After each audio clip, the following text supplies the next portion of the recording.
Students, आपण SYBSC मधील electronics हा सब्जेक्ट शिकत आहोत. त्यामध्ये आपण फर्स्ट चॅप्टर बघितला जो की आहे नेटवर्क थेरम. त्या नेटवर्क थेरम मध्ये आपण आतापर्यंत 3 थेरम बघितलेले आहेत. एक आहे थ्युनिस थेरम, दुसरा आहे नॉर्टन्स थेरम, तिसरा आहे सुपरपोजिशन थेरम. त्याचबरोबर आपण किर्चॉफ्स करंट लॉ बघितला, व्होल्टेज लॉ बघितला, ओहम्स लॉ बघितला.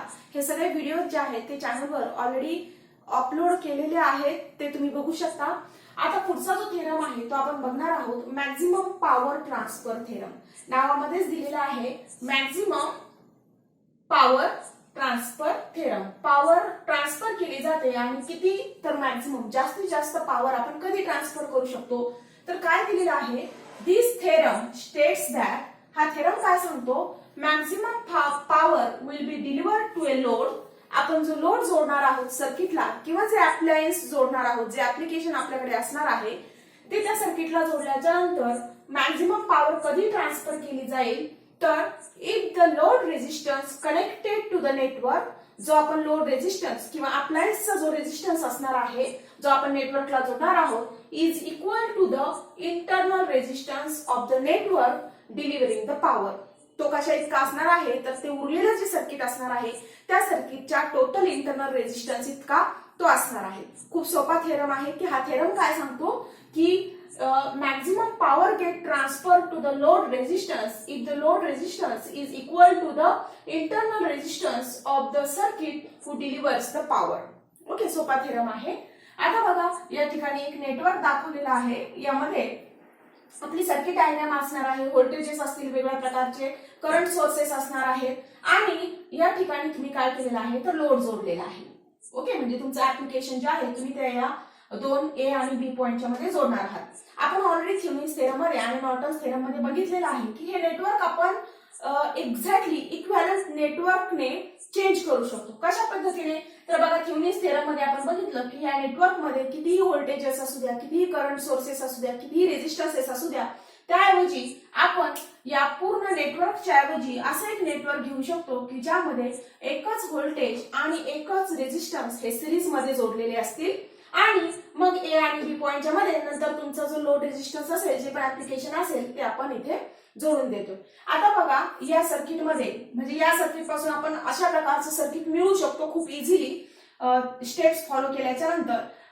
या सर्किट मध्ये बघा, इथे आपण व्होल्टेज सोर्स दाखवलाय VTH म्हणजे थ्युनिस व्होल्टेज. तिथे प्लस आणि मायनस चार्ज, प्लस आणि मायनस इलेक्ट्रोड्स मी दाखवलेले आहेत. प्लस आपण बघितलं की current moves away from the positive electrode. करंटची डायरेक्शन जी असते ती अवे फ्रॉम पॉझिटिव्ह इलेक्ट्रोड असते. तर करंट या डायरेक्शनने गेलाय तो थ्युनिस रेझिस्टन्स मधून पास होईल आणि त्यानंतर तो लोड रेझिस्टन्स मधून जाणार आहे आणि परत एकदा निगेटिव्ह इलेक्ट्रोड कडे. अशा प्रकारे ते सर्किट कंप्लीट होणार आहे. आता या सर्किट डायग्राम मध्ये आपल्याला प्रूव्ह काय करायचंय की जर थ्युनिस रेझिस्टन्स आणि लोड रेझिस्टन्स हे एकच असतील, म्हणजे सेम क्वांटिटीचे असतील, तर या सर्किट कडून या लोड रेझिस्टरला मॅक्झिमम पॉवर ट्रान्सफर केली जाणार आहे. पॉवर जे आपण बघतो व्होल्टेज आणि करंटचं जे मल्टिप्लिकेशन असतं ते मॅक्झिमम पास होणार आहे लोड रेझिस्टन्स कडे. ओके, मग आपण हे कशा पद्धतीने सोडवणार आहोत, तर सगळ्यात सुरुवातीला या सर्किट मधून जाणारा करंट किती असेल, तर तो असेल IL. ओके, IL म्हणजे लोड करंट आणि तो काय असतो, आपण ओहम्स लॉ बघितलेला आहे, V is equal to IR. Okay, by Ohm's law prove करतोय आपण. By Ohm's law V is equal to IR म्हणजेच I इज इक्वल टू काय असणार आहे, V बाय R. म्हणजेच मी इथे लिहितेय V by R. IL is equal to V by R. पण इथे व्होल्टेज किती आहे, तर व्होल्टेज कोणतं जोडलेलं आहे, थ्युनिस व्होल्टेज. त्याच्याऐवजी तुम्ही VOC म्हणजे ओपन सर्किट व्होल्टेज, ज्यावेळेस लोड जोडलेला नसेल त्यावेळेस व्होल्टेज किती असेल सर्किटचं, या पूर्ण नेटवर्कचं, तर ते ओपन सर्किट व्होल्टेज असणार आहे. तुम्ही VOC वापरला तरी चालेल. VTH च्या ऐवजी इथे VOC लिहिला तरी चालेल आणि थ्युनिस रेझिस्टन्सच्या ऐवजी RIN म्हणजे इंटरनल रेझिस्टन्स सर्किटचा तो लिहिला तरी चालणार आहे. दोन्हीचा मिनिंग एकच आहे. मग इथे VOC आणि हा R काय असणार आहे, तर करंट किती फ्लो होईल IL, तर हे सिरीज मध्ये आहे दोन्हीही, म्हणजे इथून जो करंट जाणार आहे तोच पुढे RL मधून पास होणार आहे.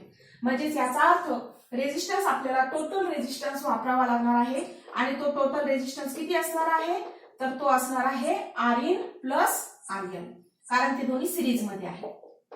ओके, आता पॉवर किती असणार आहे तर आपल्याला माहिती आहे की पॉवरचा फॉर्म्युला आहे व्होल्टेज इंटू रेझिस्टन्स, म्हणजेच power is equal to V into I, म्हणजेच VOC into IL. Okay, VOC multiplied by IL. पण आपण करताना काय लिहितो की या व्हीओसीच्या ऐवजी आपण लिहिताना बऱ्याच वेळेस फॉर्म्युला कोणता वापरतो, व्ही काय आहे, V is equal to I R, म्हणजेच internal resistance V is equal to काय असणार आहे, आय आर, म्हणजे load current multiply by load resistance. म्हणून आपण इथे हे असं लिहिण्याच्या ऐवजी दुसरा फॉर्म्युला कन्वर्ट करून लिहितो I square R L. Okay, I L R L. ही पॉवर कुणामधून जाते तर पॉवर कुणाला डिलिव्हर झालेली आपण काढतोय तो लोड रेझिस्टन्सला, म्हणून आपण हा फॉर्म्युला लिहिलेला आहे की लोड रेझिस्टन्सला किती पॉवर ट्रान्सफर होते, आय स्क्वेअर आर एल. ओहम्सला वरूनच आपण ते काढलेलं आहे, व्ही इंटू आय मल्टिप्लिकेशन करून ते तुम्ही काढू शकता. आता काय आहे इथे आय एल स्क्वेअर म्हणजे काय आहे, VOC divided by R in plus R L bracket square multiplied by R L. Okay, मग काय येईल इथे तर व्हीओसी म्हणजे ओपन सर्किट म्हणजेच Thevenin voltage bracket square multiplied by R L divided by R in plus R L चा काय आहे स्क्वेअर आहे, R in plus R L चा स्क्वेअर. ओके, आता बघा की पॉवर कधी मॅक्झिमम ट्रान्सफर होईल तर मॅथमॅटिक्स मध्ये असं म्हटलं जातं की मॅक्झिमा किंवा मिनिमा ह्या ज्या कंडिशन आहेत, एक्स्ट्रीम कंडिशन्स, त्या कधी फॉलो होतात ज्यावेळेस त्याचा स्लोप जो आहे तो 0 असतो. मॅथमॅटिक्स कडे आपल्याला जास्त जायचं नाहीये, पण समजा आता इथे हा y आहे आणि हा x आहे, तर y बाय x म्हणजे ज्यावेळी कुठलाही एक क्वांटिटी जी आहे x ही क्वांटिटी चेंज होती विथ रिस्पेक्ट टू y, तर ती मॅक्झिमम कधी असेल तर ज्यावेळी याचा स्लोप म्हणजे change of y with respect to x हा 0 असणार आहे. या पॉइंटला हा टँजेन्शियल लाईन येईल आणि त्यावेळी स्लोप मात्र काय असणार आहे, dy बाय dx तो 0 असेल. इथे तो पॉझिटिव्ह असेल, इथे निगेटिव्ह असेल आणि इथे मात्र तो 0 असेल. त्यावेळी मॅक्झिमम पॉवर ट्रान्सफर केली जाते. त्यासाठी तुम्ही मॅथमॅटिक्स रेफर करू शकता त्या पॉइंटसाठी. म्हणून आपण आता या ठिकाणी व्हीओसी जो आहे तो कॉन्स्टंट आहे, थेवेनिन व्होल्टेज आपलं या नेटवर्कसाठी कॉन्स्टंट आहे आणि तो पण कॉन्स्टंट आहे. फक्त व्हेरिएबल कोण आहे, लोड रेझिस्टन्स. तुम्हाला अप्लायन्स किती रेझिस्टन्स आहे त्या बेसिसवर तुम्ही या ठिकाणी त्या ऍप्लिकेशनचा लोड रेझिस्टन्स टाकणार आहात. म्हणजेच व्हेरिएबल आहे आर एल, कारण आपण आर एल ला पॉवर डिलिव्हर करत आहोत. म्हणून मी इथे डिफरन्शिएशन लिहिली आहे DP divided by DRL. Okay, change of power with respect to load resistance is maximum when this differentiation is equal to 0. ज्यावेळी डिफरन्शिएशन 0 असणार आहे मॅक्झिमम पॉवर ट्रान्सफर होणार आहे. आणि आपल्या थेरममध्ये आपण उल्लेख केला आहे की मॅक्झिमम पॉवर कधी ट्रान्सफर होईल. ओके, आता हेच आपल्याला कंडिशन काढायची आहे. मग हे डिफरन्शिएशन काय आहे तर हे त्यासाठी आपल्याला हा जो फॉर्म्युला आहे त्या फॉर्म्युल्याचा डिफरन्शिएशन करावं लागणार आहे, म्हणजे या ज्या क्वांटिटीज आहेत त्याचं डिफरन्शिएशन करावं लागणार आहे. बघा इथे काय दिसतंय तुम्हाला, हेच जे आहे ते मी असेही लिहू शकते व्हीओसी स्क्वेअर आणि R L multiplied by R in plus R L bracket आणि हा 2 जो आहे याचा पॉवर तो डिनॉमिनेटरला पॉझिटिव्ह आहे त्यामुळे तो न्यूमरेटरला आल्याच्या नंतर काय होईल -2. ओके, मग इथे तुमच्याकडे काय आहे u डॉट व्ही म्हणजेच एक क्वांटिटी आणि ही दुसरी क्वांटिटी यांचं मल्टिप्लिकेशन आहे. त्यासाठी आपल्याला डिफरन्शिएशनचा मल्टिप्लिकेशनचा फॉर्म्युला वापरावा लागेल. तो फॉर्म्युला काय आहे, जर u डॉट व्ही चं तुम्ही डिफरन्शिएशन घेत असाल dy by dx of u dot V, तर त्यावेळी तुम्हाला काय करावं लागतं की पहिल्या क्वांटिटीचं तुम्ही डिफरन्शिएशन घ्या, दुसरी क्वांटिटी कॉन्स्टंट ठेवा, प्लस पहिली क्वांटिटी आता कॉन्स्टंट ठेवा आणि दुसऱ्या क्वांटिटीचं डिफरन्शिएशन घ्या. ओके, दोन क्वांटिटी ज्यावेळेस दिलेल्या आहेत, दोन फंक्शन्स दिलेले आहेत, त्यावेळी पहिला फंक्शन जे आहे त्याचा आधी डिफरन्शिएशन काढून घ्या, त्यावेळी दुसरा कॉन्स्टंट ठेवा, प्लस आता पहिला कॉन्स्टंट ठेवा आणि रिमेनिंग क्वांटिटीचं डिफरन्शिएशन काढून घ्या. एक्झॅक्टली त्याच मुळे आपल्याला आपण इथे डिफरन्शिएशन काढणार आहोत. हा पार्ट जो आहे थेवेनिन व्होल्टेज ते तर कॉन्स्टंट आहे, त्यामुळे कुठल्याही डिफरन्शिएशन मध्ये जो मल्टिप्लाइड बाय जो कॉन्स्टंट पार्ट येतो तो बाहेर तसाच राहणार आहे. VOC bracket square. आपल्याला डिफरन्शिएशन कोणाचं काढायचं फक्त आता ज्या क्वांटिटी आर एल वर डिपेंड आहेत. हे दोन्ही फंक्शन्स जे आहेत ते आर एल वर डिपेंड आहेत. सुरुवातीला आपल्याला डिफरन्शिएशन घ्यावं लागणार आहे D by D R L of कुणाचं, आर एलचं. ओके, सुरुवातीला आपल्याला हे डिफरन्शिएशन घ्यावं लागणार आहे, multiplied by R in plus R L raise to minus 2. आता आर एल कॉन्स्टंट ठेवा आणि डिफरन्शिएशन घ्या सेकंड क्वांटिटीचं. कोणती आहे ती? R in plus R L raise to minus 2. डिफरन्शिएशनचा रूल काय सांगतो? कुठलीही क्वांटिटी असू द्या, त्याची nth पॉवर असेल तर त्याचं डिफरन्शिएशन आपण ज्यावेळी घेतो, तर डिफरन्शिएशन घेताना पॉवर जी आहे ती मल्टिप्लाय मध्ये येते आणि x ची पॉवर जी असेल ती 1 ने कमी होते. म्हणजे ओरिजिनल पॉवर जी आहे ती मल्टिप्लाय मध्ये जाईल आणि जी उरलेली पॉवर आहे ती 1 ने कमी होईल. बघा आता इथे काय होणार आहे, इथे आरएल आहे, आरएल रेज टू काय आहे 1, म्हणजे डीआरएल बाय डीआरएल काय येणार आहे 1. ओके, याची पॉवर 1 आहे, 1 ने मल्टिप्लाय केलं, आरएल रेज टू 1 मायनस 1 म्हणजे आरएल रेज टू 0 आला, तो ही 1 होणार आहे. म्हणजेच आपण असं म्हणू शकतो, हे सगळं मी जे आहे ते मोठ्या एका ब्रॅकेट मध्ये टाकते, म्हणजे आपण असं म्हणू शकतो की व्हीओसी ब्रॅकेट स्क्वेअर आणि आता पार्ट जो आहे पहिला डिफरन्शिएशन डीआरएल बाय डीआरएल काय आलं 1 इनटू मल्टिप्लाइड बाय काय पार्ट शिल्लक राहिलाय R in plus R L raise to minus 2 plus R L आता तसाच जागेवर आहे कारण तो कॉन्स्टंट पार्ट आहे. आता आपल्याला घ्यायचं second differentiation R in plus R L raise to minus 2. त्यावेळेस या ठिकाणी आर एल ही आहे आणि त्याची बेरीज करून परत त्याचा घातांक आहे. त्यावेळी काय रूल फॉलो करायचा आपल्याला? सगळ्यात आधी जे फंक्शन आहे त्या फंक्शनचं डिफरन्शिएशन काढून घ्या आणि त्याच्या आतल्या पार्टचं देखील डिफरन्शिएशन जे आहे ते काढून घ्या. म्हणजे या ठिकाणी बघा, सगळ्यात आधी आपल्याला ते फंक्शन जे आहे त्या फंक्शनच्या आतला पार्ट कोण आहे आर एल, त्या आर इन आणि आर एलचं डिफरन्शिएशन आपल्याला काढायचंय. आर इन तर कॉन्स्टंट आहे आरटीएच, म्हणजे याचं डिफरन्शिएशन येणार नाही, फक्त कोणाचं डिफरन्शिएशन येणार आर एलचं. D R L by D R L म्हणजे किती आला तो 1. आणि आता आपल्याला ही जे आहे टोटल काय आहे, ही एक ब्रॅकेट आहे, म्हणजे फंक्शनचं फंक्शन आहे, यामध्ये दोन फंक्शन्स इन्व्हॉल्व आहेत, एक म्हणजे त्याची पॉवर आणि दुसरा म्हणजे तो स्वतः जिथे आलाय त्याचं आपण डिफरन्शिएशन काढून घेतलं. पण आता त्याचं जे फंक्शन आहे त्या फंक्शनचं डिफरन्शिएशन काढताना काय करायचं, सेम तो रूल फॉलो करायचा आहे. काय आहे, घातांक मल्टिप्लाय करायचा -2 आतमध्ये ब्रॅकेटमध्ये शिल्लक राहील R in plus R L आणि -2 -1 घातांक अजून 1 ने कमी करायचा, म्हणजे इथे काय येईल -3. ओके, ठीक आहे. आता बघा आपल्याकडे काय शिल्लक राहिलेलं आहे, VOC bracket square R in plus R L raise to -2 plus -2 into R L म्हणजे इथे -2 R L R in plus R L into -3. Okay, आता मला काय करायचंय की व्हीओसी बाहेर आहे, यापैकी काही पार्ट जो आहे तो मला नॉकआउट करून घ्यायचा, कॉमन आउट काढायचा आहे, म्हणजे दोन्ही मधून तो पार्ट कॉमन निघला पाहिजे. इथे -3 आहे, इथे -2 आहे. समजा मला R N plus R L -3 जो आहे तो बाहेर काढायचा असेल तर मला काय करावं लागेल, याला R in plus R L raise to -1 आणि R in plus R L raise to 1 याने मल्टिप्लाय करावं लागेल. -1 आणि +1 0 होऊन जाणार, म्हणजे R in plus R L raise to 0 हा पार्ट 1 होणार. याच्याऐवजी जो पार्ट 1 आहे त्याच्याऐवजी मी हे पुट केले R in plus R L raise to -1 आणि R in plus R L raise to 1. Okay, यामुळे आता काय झालं की माझ्याकडे हा R in plus R L -2 आणि -1 म्हणजे किती झाला, R in plus R L -3 तो पार्ट आलेला आहे. पुढचा पार्ट जो आहे मी या साईडला लिहितीये,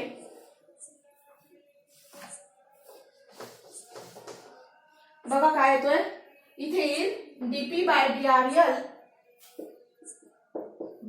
DRL is equal to VOC bracket square, आतमध्ये काय शिल्लक राहिलंय तर R in plus R L raise to -2 आणि इथे -1 इथे +1 आहे, -1 + 1 म्हणजे 1, त्याच्याऐवजी मी हा पार्ट लिहिलेला आहे. आता -2 आणि -1 एकत्र करा, कारण आपल्याला R in plus R L raise to -3 common काढायचं आहे. हे -2 -1 -3 झाले, खाली काय शिल्लक राहिलं R in plus R L raise to 1, R in plus R L raise to 1 -2 times R L into R in plus R L raise to -3. हा उरलेला पार्ट जसाची तसा, बाकीचा पार्ट मध्ये आपण काहीच बदल केला नाही, फक्त इथे आपण ऍडजस्टमेंट केलेली आहे 1 च्या ऐवजी. ठीक, पुढे काय येणार आणि इज इक्वल टू काय आहे आपला मॅक्झिमम कंडिशन साठी इज इक्वल टू 0. हा 0 कशासाठी आहे? फॉर मॅक्झिमा कंडिशन साठी. ठीक आहे. आता आपण पुढची स्टेप सॉल्व्ह करूया. काय येणार आहे? DP by DRL is equal to VOC bracket square. हा -3 हा पार्ट इथेही आहे इथेही आहे, तो बाहेर येईल. म्हणजे इथे काय येईल? R in plus R L raise to -3. खाली काय शिल्लक राहणार आहे? R in plus R L आणि नेक्स्ट ब्रॅकेट मध्ये -2RL. हे दोन्ही पॉझिटिव्ह आहेत. तुम्ही ब्रॅकेट नाही लिहिली तरी देखील चालणार आहे. हा जो पार्ट आहे हा याच्याऐवजी आलेला आहे. तुम्ही ब्रॅकेट नाही लिहिली तरी देखील चालेल. काय येणार आहे इथे मग? VOC bracket square R in plus R L raise to -3 आणि इथे आर इन आहे प्लस आर एल आणि -2RL आहे. एका RL मधून 2 RL जाऊ शकत नाही, पण जर एक -2 मधून जर 1 वजा केला म्हणजे -2RL जे आहे आणि +1 जे आहे त्याचं उत्तर काय येणार आहे? -1RL येणार आहे. किंवा तुम्ही असंही करू शकता, ज्यावेळेस प्लस मायनस असेल त्यावेळेस सरळ सरळ वजाबाकी करा. 2 मधून 1 गेले, खाली उरले 1 आणि जी मोठी संख्या असेल त्याचं साइन द्या म्हणजे -1. ओके.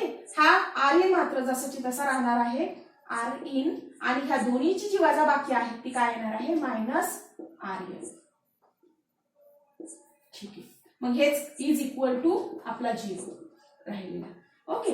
देअरफॉर म्हणजे फायनल स्टेप काय आली बघा बरं.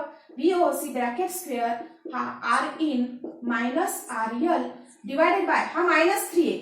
वन्स अगेन पॉवर -3 आहे. ज्यावेळेस तुम्ही डिनॉमिनेटर साठी लिहाल त्यावेळी ती पॉवर आपण +3 म्हणून लिहिणार. हा नियम आहे मॅथमॅटिक्सचा की न्यूमरेटरला असताना -3 जर असेल तर डिनॉमिनेटरला +3 करा. डिनॉमिनेटरला -3 असेल तर ती न्यूमरेटरला गेल्याच्या नंतर +3 होईल.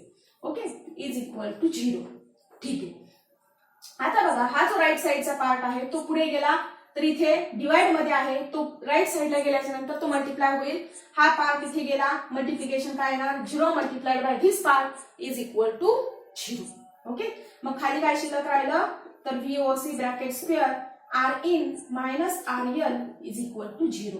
आता VOC पण आहे, हा पार्ट मल्टिप्लाय मध्ये, तो डिवाइड इकडे गेल्यानंतर डिवाइड करेल म्हणजे 0 divided by VOC square is equal to again 0. Therefore R in -RL is equal to 0. म्हणजे या दोन्ही पैकी एक जण 0 असणार आहे, पण VOC तो 0 असू शकत नाही कारण तो आपला नेटवर्कचं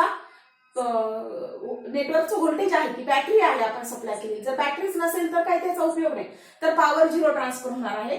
पण जर बॅटरी तर आपली जोडलेली असणारच आहे, मग उरलेला पार्ट जो आहे this can't be 0, so R in -RL is equal to 0. म्हणजेच याचा अर्थ काय झाला? RL राईट साइडला गेला, इथे मायनस आहे, राईटला गेल्यानंतर तो पॉझिटिव्ह होईल म्हणजेच R N is equal to RL. म्हणजेच याचा अर्थ काय झाला? डीपी बाय डीआरएल हे 0 कधी असेल तर ज्यावेळेस इंटरनल रेझिस्टन्स आणि लोड ह्या दोन्ही सेम क्वांटिटीचे असतील. जर हा तुमचा 1 किलो ओहमचा असेल तर हा पण 1 किलो ओहमचा जर असेल तर जास्तीत जास्त पॉवर जी आहे ती ट्रान्सफर केली जाणार आहे. मग ही पॉवर किती असणार आहे? तर ती आपली कंडिशन तर आपल्याला मिळाली. हा थेरमही प्रूव्ह झालेला आहे इथे. हेन्स प्रूव्ह तुम्ही म्हणू शकता. Hence prove. ओके. थेरम तर प्रूव्ह झालाय. पण कधी कधी काय होतं, आपल्याला डायरेक्ट मॅक्झिमम पॉवर काढायला सांगितली जाते, त्यावेळी आपण लिहू शकतो की P मॅक्स मॅक्झिमम पॉवर किती असेल? तर आत्ताच आपण बघितलं I2L इंटू RL. ओके. आणि I2RL काय आहे आपला? तर IL आहे VOC बाय R, किंवा या फॉर्म्युलामध्ये RL आणि RL, च्या जागेवर RL टाका किंवा RL च्या जागेवर RL टाका. काय मिळणार आहे? VOC स्क्वेअर डिवायडेड बाय, इथे बघा power is equal to VOC square RL plus RL, दोन्ही सेम टाकायचे कारण RL आणि RL इक्वल आहेत. RL plus RL is equal to 2 times RL, 2 चा स्क्वेअर करा 4 टाइम्स RL चा square RL square. Okay. 4 times RL square multiplied by हा राहिलेला RL. म्हणजेच याचा अर्थ काय आला? ते VOC bracket square divided by 4RL. हा झाला आपला formula. Voltage square divided by 4 times RL. P max किती असेल? VOC square divided by 4 times RL. अशा पद्धतीने तुम्ही जे नेटवर्क आहे ते नेटवर्क त्याचं डेरिव्हेशनही सॉल्व्ह करू शकता. डेरिव्हेशन अतिशय सोपं आहे कारण तुम्हाला फक्त काय करायचंय तर ओहम्स लॉ घ्यायचा आहे, IL ची किंमत काढायची आहे, त्यानंतर पॉवर मध्ये I2 RL म्हणजे IL स्क्वेअर इंटू RL, त्या फॉर्म्युल्याने पॉवरचा एक फॉर्म्युला मिळेल आणि त्याचं डिफरन्सिएशन 0 काढायचंय. डिफरन्सिएशन काढल्यानंतर U डॉट V ने ते सॉल्व्ह करा आणि डायरेक्टली फायनल तुमच्या इथपर्यंत येऊन तुम्ही पोहोचता. RN is equal to RL. आणि अशा प्रकारे हा थेरमही प्रूव्ह होतो.